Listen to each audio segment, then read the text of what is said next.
우리의 삶은 되게 갑작스럽게 바뀌기보다는 비슷한 일상의 반복 속에서 흘러가게 됩니다. 주일이 지나면 월요일이 오고요. 또 한 주의 일이 이어지게 되죠. 그에 따른 우리가 져야 할 책임 또한 있습니다. 가정의 일이 있고 그 가운데 우리가 맺어가야 할 관계뿐만 아니라 생업, 그리고 그에 따른 또 몸의 필요도 있죠. 이외에도 말로 다 할 수 없는 여러 가지 일들과 또한 우리 마음의 염려들이 있을 줄 압니다. 겉으로 보기에는 큰 사건이 없어 보여도요, 반복되는 일상 속에서 우리의 마음이 지쳐가게 되죠. 신앙의 자리는 지키고 있지만 우리의 마음은 점점 더 무뎌져 갈 때가 있다라는 것입니다. 오늘 또 이렇게 우리가 예배를 드리고 있지만 예배하는 가운데서도 감격은 옅어지고 또 주님의 말씀을 듣지만 그 말씀이 우리의 마음을 채우지 못하고 뿌리내리지 못할 때가 있다라는 것입니다. 바로 그런 우리에게 오늘 주님은 공생애를 시작하시면서 주셨던 첫 메시지를 다시 들려주시는데요. 때가 찼고 하나님의 나라가 가까이 왔으니 회개하고 복음을 믿으라라는 말씀입니다. 이 말씀은 처음 예수를 믿어야 하는, 믿게 되는 사람들에게만 주어지는 말씀이 아닙니다. 오히려 오래 믿은 우리 신앙의 연수가 쌓여가는 우리에게도 또 반복되는 삶을 살아가고 있는 우리에게도 동일하게 주시는 말씀이며 또 우리가 늘 새롭게 들어야 하는 주님의 음성입니다. 이 시간 우리에게 주시는 이 귀한 말씀을 통해서 익숙함 속에 묻혀있던 우리의 마음이 다시 깨어나기를 소망합니다. 그리고 주님 앞에서 우리의 신앙의 중심이 다시 세워지는 은혜가 있기를 주님의 이름으로 축복합니다. 첫 번째로 함께 살펴볼 것은요, 하나님은 자기의 때에 일하신다라는 것입니다. 앞서 말씀드렸듯이 우리 눈에는 삶이 늘 비슷하게 반복되는 것처럼 보일 때가 있죠. 기도도 오래 했고 또 기도하면서 오랜 세월 기다려온 것 같지만 우리가 기대하는 변화와 성장이 잘 이루어지지 않는 것 같이 느껴질 때가 있다라는 것입니다. 그런데 주님은 오늘 분명히 말씀하십니다. 하나님은 멈추신 적이 없으십니다. 하나님은 자기 때에 가장 정확하게 일하시는 분이시기 때문입니다. 예수님은 먼저 이렇게 말씀합니다. 때가 찼고 라고 말씀합니다. 여기에서 때는 단순히 시간이 흘렀다라는 뜻이 아닙니다. 하나님께서 정하신 결정적인 때, 그러니까 하나님의 계획이 무르익는 때를 가리키는 것입니다. 사람이 보기에는 이 시간이 그냥 흘러가는 것처럼 보여질 때가 있잖아요. 하루가 지나고 한 달이 지나고 또 1년이 지나는 그 시간들이 쏜살같이 지나가기에 그냥 반복되어 흘러가는 것처럼 느껴질 때가 있습니다. 그런데 성경은요, 시간의 주인이 하나님이시다라고 말씀하고 있습니다. 그러니까 이 시간은 그냥 흘러가는 것이 아니다라는 것입니다. 시간의 주인 되시는 하나님의 뜻과 계획 속에서 주님의 주권 아래서 이루어지고 흘러가고 있다라는 것입니다. 오늘 본문 14절 말씀 보시면 이렇게 시작하는데요, 요한이 잡힌 후라고 말씀합니다. 세례 요한이 잡혔어요. 좋지 못한 상황이죠. 사람이 보기에는 결코 좋은 소식이 아닙니다. 길이 막히는 것 같고 또 그로 인해서 사역이 또 눌리는 것 같고 앞길이 어두워지는 것 같아요. 그런데 바로 그때 예수님께서 갈릴리로 오셔서 복음을 전파하기 시작하셨습니다. 한번 생각해 보십시오. 세례 요한은 결코 작은 인물이 아니잖아요. 근데 그가 잡혔습니다. 복음의 길이 막히고 사역이 접히는 것 같아요. 근데 오늘 본문은 우리에게 이렇게 보여주시는 겁니다. 한 사람이 붙잡혔다고 하나님의 구원 역사가 멈추지 않는다라는 것입니다. 상황이 어두워졌다고 하나님은 절대 뒤로 물러나지 않으십니다. 오히려 하나님은 그 모든 상황 속에서 정하신 때를 따라 자기의 일을 이루어 가십니다. 사랑하는 성도 여러분, 이런 생각해 보신 적 있습니까? 내 인생 뭐 크게 달라질 것 있겠나?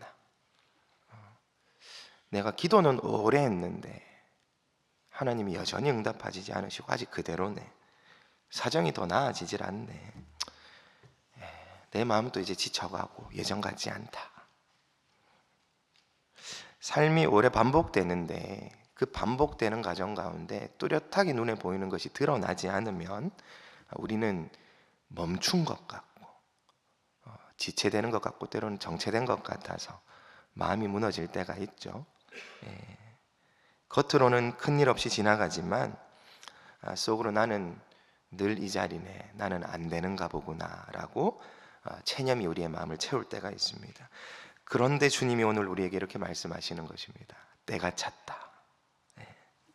하나님은 멈추지 않고 계속 일하고 계시는 분이시라는 것을 잊지 마시기를 바랍니다. 우리가 못 느껴도 하나님은 한결같이 신실하게 일하고 계십니다. 우리가 보기에는 더디 이루어지는 것 같아도요, 하나님은 결코 늦지 않으세요. 하나님이 작정하신 하나님의 때에 반드시 그 완벽한 때에 하나님의 뜻을 이루십니다. 따라서 당장에는 우리의 삶에 큰 변화가 없고 성장이 일어나는 것 같이 느껴지지 않는다 할지라도요, 우리가 주저하거나 낙심할 필요가 없는 것입니다. 우리가 그 주님이 나와 함께하고 계시다라는 것, 나의 삶을 다스리고 계신다라는 것을 믿음으로 바라볼 때는요, 주님의 뜻 안에서 우리가 보지 못하고 느끼지 못한다 할지라도 반드시 변화되어 가고 있고 성장해 가고 있기 때문입니다. 조급함을 버리시기를 축복합니다. 우린 이게 참 잘 안 돼요, 그죠? 마음이 조급하고 하루 빨리 무언가 이루어지기를 바라잖아요. 그런데 우리는 결코 잊어서는 안 됩니다.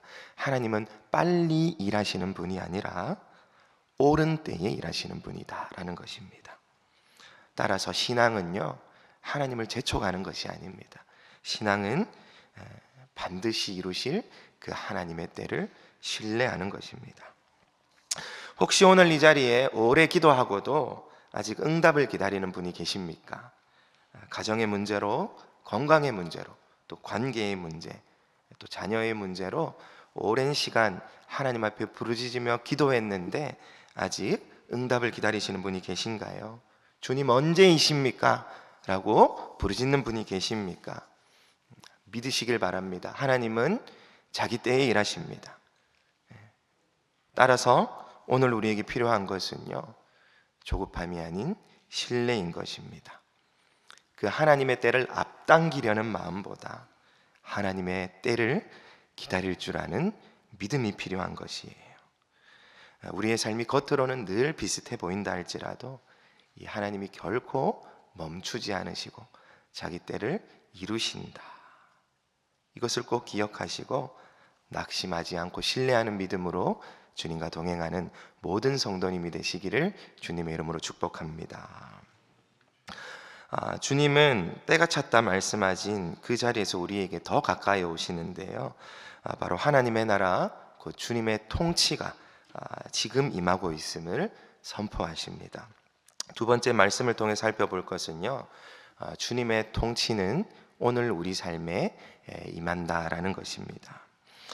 하나님의 나라는 먼 이야기가 아닙니다. 하나님 나라 천국을 이야기하면 많이 이렇게 예를 들어서 이야기하잖아요. 죽어서 가는 세계, 그 나라로 이해하는 분들이 계시죠. 하나님의 나라는 그러한 나라가 아니라 하나님이 왕으로 다스리시는 통치를 의미합니다. 주님은 오늘 또 우리의 가정과 일터 가운데서요, 우리가 맺어가는 모든 관계에서 우리의 마음을, 우리의 삶을 다스리시기를 원하십니다. 혹시 내가 다 붙들고 있어서 늘 무거웠다면요, 이제는 주님께 내어 맡겨 드릴 때라는 것 사실을 기억하시길 바랍니다. 때가 찼다라는 말씀에 이어서요, 우리 주님은 이렇게 말씀하십니다. 하나님의 나라가 가까이 왔으니. 하나님의 나라가 곧 올 거다. 가까이 왔다라고 하니까 이제 머지않았다, 곧 올 거다, 아직 오지 않은 것처럼 이해하실 수 있는데요.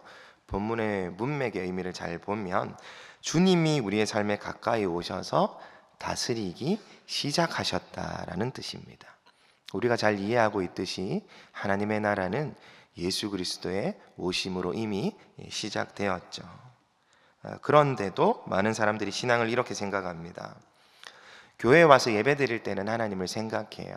하나님이 내 삶의 주인이시고 내 삶을 다스리시는 분이시다라고 고백합니다. 그런데 주일이 끝나고 일주일이 시작되는 주일이 끝나고 월요일에 삶이 딱 시작되면요, 토요일까지 이어지는 삶은 내 힘과 내 판단과 내 지금으로 한번 책임져 보려고, 버텨내 보려고 아둥바둥한다라는 것이에요. 그러니까 신앙이 마치 쪼개져 있는 것처럼 살아간다라는 것입니다. 주일은 하나님이 주인이신 삶, 그리고 일상의 삶은 내가 주인인 것처럼 그렇게 살아간다라는 것이에요. 근데 오늘 예수님의 말씀은 우리의 신앙을 그렇게 쪼개지 못하도록 하십니다. 하나님의 나라는요, 우리가 예배드리는 예배 자리에서만 머무는 것이 아니라 우리의 가정과 일터, 관계, 심지어 우리의 마음의 염려까지도 다스리시는 주님의 통치입니다. 그러니까 하나님 나라는 결국은요, 내 삶의 모든 부분에 있어서 그 주인이 누구이신가를 드러내는 문제인 것입니다. 우리가 힘든 이유가 무엇입니까? 그 이유 중 분명한 한 가지는요, 내 힘으로 내 삶을 한번 통제해보고 다스려보고 이루어보고자 하는 열심이 우리 안에 있기 때문입니다. 가정도 내가 붙들어야 할 것 같고요, 앞날은 내가 계산해야 될 것 같습니다. 그리고 관계도 내가 정리해야 될 것 같고, 우리 인생에 일어나는, 내 인생에 일어나는 그 문제도 내가 해결해야 된다라고 생각한다라는 것이에요. 그러니까 어떻습니까? 늘 마음이 무겁죠. 마음이 불안하고 그로 인한 긴장으로 살아가게 되는 것입니다. 하지만 예수님은 말씀하십니다. 하나님의 나라가 가까이 왔다. 이 말씀은요, 네 인생 네가 책임지지 않아도 된다라는 것입니다. 우리가 모든 것을 붙들고 있지 않아도 된다라고 말씀하는 것이에요. 왜냐하면 예수님께서 왕으로 오셨기 때문입니다. 주님이 우리의 삶을, 우리의 인생을 다스리시기 때문이에요. 따라서 주님의 통치가 우리의 삶 가운데 임할 때에 비로소 우리는 나 자신이 하나님 노릇하던 자리에서 내려오게 되는 것입니다. 물론 이것이 쉬운 일은 아니에요. 우리는 익숙하게 내 방식, 내 고집, 내 판단을 붙들게 되기 때문입니다. 하지만 신앙이 성숙해진다라는 것은요, 내 확신이 더 강해지는 것만이 아니라 하나님의 부르심, 또 다스리심 앞에 더 부드럽게 순복하는 것임을 기억하시길 바랍니다. 오래 믿을수록 위험한 것이 있다라는 것이에요. 신앙의 언어는 익숙한데 실제로는 내 삶의 중심을 내가 지고 있다라는 것입니다. 입술로는 하나님의 뜻대로 말하고 있지만 속으로는 결국 내 뜻대로 고집할 수 있다라는 것입니다. 이것이 가장 위험한 것임을 기억하시길 바랍니다.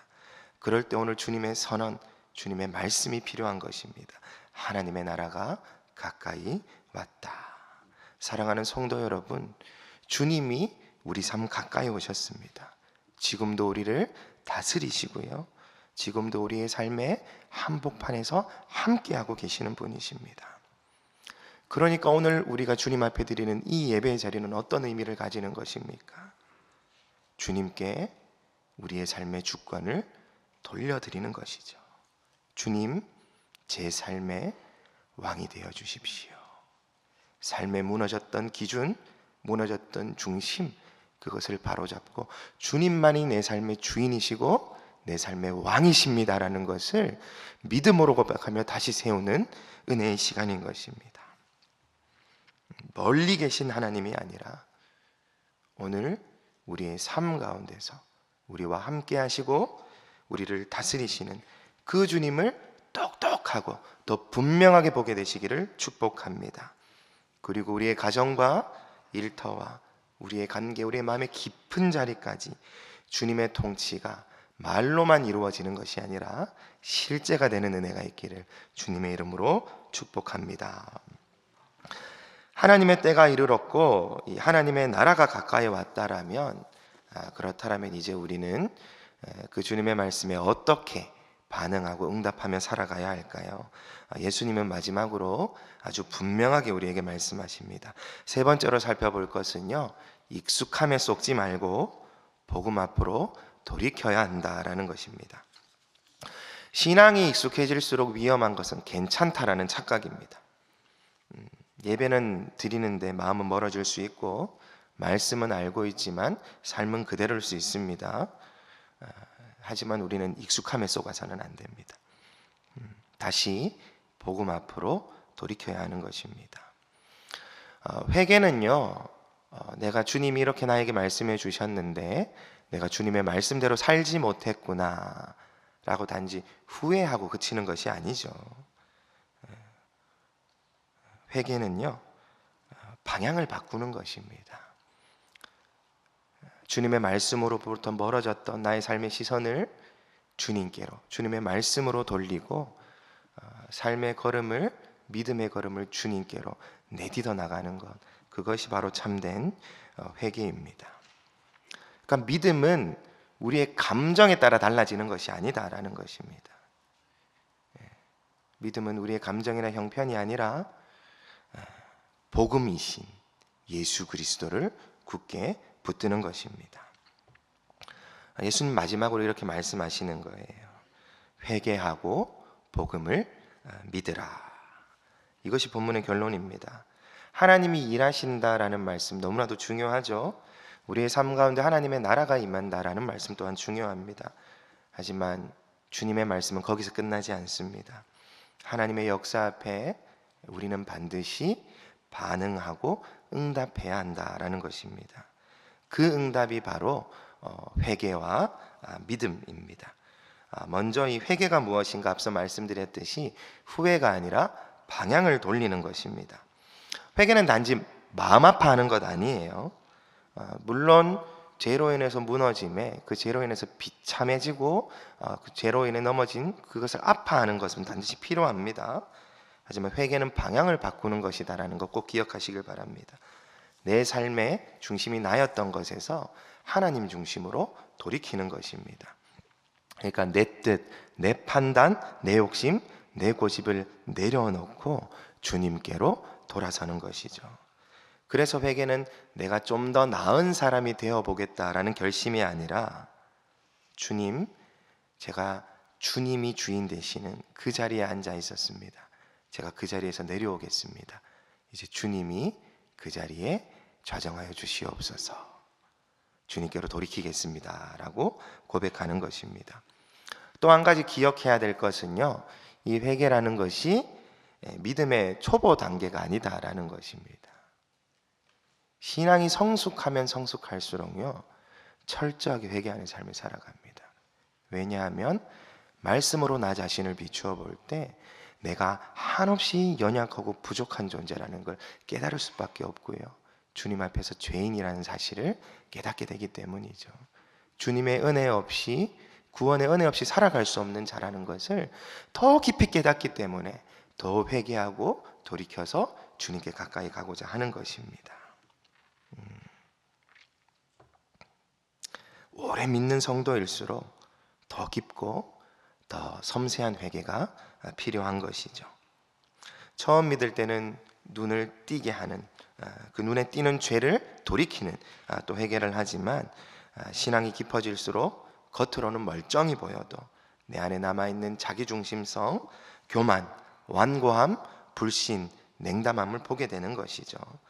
그래서 성숙한 신앙은, 다시 한번 강조해서 말씀드립니다, 나는 회개할 것이 없다라는 것이 아니라 주님 앞에 설수록 더 돌이킬 것이 많구나라는 것을 깨달아서 철저하게 회개하는 삶이다라는 것 기억하시기를 바랍니다. 두 번째는 믿음이에요. 믿음은 앞서서 말씀드렸듯이 우리의 감정이 아니라 복음을 붙드는 것입니다. 예수님은 회개하라라는 말씀만 주고 끝내지 않으셨어요. 뒤에 이렇게 꼭 덧붙이셨습니다. 복음을 믿으라. 이게 참 중요합니다. 회개만 강조하면요, 사람은 쉽게 무너집니다. 늘 자신을 정죄하게 되고요, 나는 왜 이 모양인가 싶고 결국 그러한 죄책감에 짓눌려서요, 앞으로 나아가질 못합니다. 하지만 예수님은 복음을 믿어라 라고 말씀하시죠. 죄책감에 머물러 있지 않도록 우리를 건져내 주시고 이끌어 주시는 것입니다. 복음이 무엇이죠? 좋은 소식, 복된 소식 아닙니까? 하나님이 죄로 죽어있던 우리를 버리지 않으시고 살리시기로 작정하셨고 그리스도 안에서 받아주셨으며 구원의 길을 열어주셨다라는 복된 소식입니다. 그러니까 회개는요, 나를 더 미워하라는 말이 아니라 나를 살리시는 그리스도께로 돌아오는 초청이고, 복음을 믿는다라는 것은 내 감정이 괜찮아질 때까지 기다리는 것이 아니라, 내 형편이 정리될 때까지 기다리는 것이 아니라, 여전히 부족하고 여전히 자격 없고 여전히 흔들림에도 불구하고 오늘 호산나 찬양대의 고백과 같이 예수 그리스도만이 나의 산 소망이시다, 그렇게 믿고 다시 붙드는 것입니다. 우리는 종종 복음 대신 다른 것을 붙듭니다. 우리의 경험과 또 우리의 계산, 우리의 분한을 붙들게 되죠. 왜냐하면 그러한 것들이 때로는 복음보다 마치 더 큰 것처럼 우리의 눈에 들어오기 때문입니다. 그러나 기억하십시오. 주님은 우리에게 이렇게 말씀하셨습니다. 복음을 믿으라. 아멘. 오래 믿는 성도에게 가장 필요한 것은요, 새로운 정보가 아닐 때가 많습니다. 우리는 좀 새로운 것을 깨닫게 되었을 때 은혜 받았다 생각하기 쉽잖아요. 근데 우리에게 필요한 것은 그러한 것이 아닐 때라는 것이죠. 이미 알고 있던 복음을요, 진짜로 믿는 것입니다. 제대로 믿는 것입니다. 굳게 붙드는 것입니다. 머리로만 아는 복음이 아니라 오늘 내 마음이 다시 의지하는 그 복음, 교리로만 아는 복음이 아니라 오늘 내 두려움을 이기게 하는 복음, 오래 들어서 익숙해진 복음이 아니라 오늘도 나를 살리시는 능력 있는 예수 그리스도의 십자가 복음, 우리에게는 바로 그것이 필요한 것입니다. 이 회개와 믿음이 함께 간다라는 사실, 그리고 그 삶을 통해 이 복음을 더 굳게 붙들어야 된다라는 사실을 믿으시길 바라고 주님의 말씀을 따라가시기를 축복합니다. 회개 없는 믿음은 가벼워질 수 있습니다. 반대로 믿음 없는 회개는 무거워질 수 있어요. 그러나 주님이 이 두 가지를 함께 주셨다라는 것입니다. 돌이켜라, 그리고 나를 믿어라.